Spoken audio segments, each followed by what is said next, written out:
তারেক রহমানকে বৃদ্ধাঙ্গুলি দেখে আরেকজন লোক নির্বাচন করতে অনেক আশা এবং ভরসার জায়গা থেকে একটা চরম প্রতিকূল পরিস্থিতিতে একটা বড় ধরনের ঝুঁকি নিয়ে এই নির্বাচন করছি। ঝুঁকিটা কি আপনারা জানেন, আমরা বিএনপির সাথে অ্যালায়েন্স করেছি, বিএনপি আমাদেরকে সমর্থন দিয়েছে, কিন্তু বিএনপির দলীয় সিদ্ধান্ত না মেনে তারেক রহমানকে বৃদ্ধাঙ্গুলি দেখে আরেকজন লোক ছবি নির্বাচন করছে, বিভিন্ন অফিস খুলছে, সেখানে নাকি শুনেছি তারেক রহমান খালেদা জিয়ার ছবি লাগিয়েছে।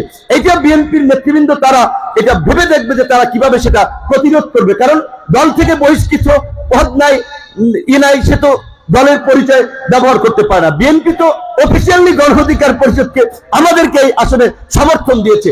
বাংলাদেশের এই অঞ্চলে বিশেষ করে বিগত নির্বাচনগুলোতে নৌকা ধানের শীষের নির্বাচন হতো, এইবার ব্যালটে নৌকা নাই, ধানের শীষ নাই, যা কি হচ্ছে নৌকা এবং ধানের শীষের প্রতিনিধি। কাজে আপনাদের প্রতি অনুরোধ থাকবে যে এলাকার সন্তান হিসেবে যেই স্বপ্ন বাস্তবায়ন করার জন্য, এলাকার উন্নয়ন করার জন্য আজকে সারা বাংলাদেশে নির্বাচন করার সুযোগ থাকলেও আমরা এই জনপদে ছুটে এসেছি, আপনারা আমাদের পাশে থাকবেন। এবং আপনারা যদি পাশে থাকেন ইনশাআল্লাহ, আমি এইটুকু বলতে পারি, এই মাগরিবের সময় আমরা একটু পরেই নামাজে এখন চলে যাব, যে আল্লাহকে হাজির রেখে যে আমাদের আত্মবিশ্বাস আছে, আল্লাহ আমাদের কোনো কাজে নাখোশা নেই, আল্লাহ রহমত ছিল। 28 বছর পরে 2019 সালে ডাকসু নির্বাচনে আমাদের পিছনে মিছিল করার 50টা ছেলে মেয়ে পাইলেই, কিন্তু 11,000 ভোট পেয়েছিলাম। ইনশাল্লাহ এই গলাচিপা 10 দিনেও ওই দীর্ঘ 28 বছর পরে অনুষ্ঠিত হওয়া ডাকসু নির্বাচনের মতোই 12 তারিখ চাক মার্কার আরেকটি বিজয় এবং ইতিহাস সৃষ্টি হবে।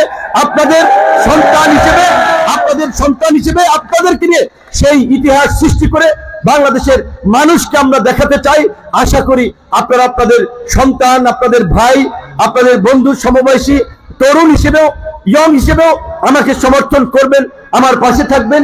যেহেতু আমরা নামাজে চলে যাব, আর নামাজের পরে আমরা প্রোগ্রামটা দীর্ঘায়িত করব না, তাই আমাদের বক্তব্য শেষ করছি। Well done, side by side, free.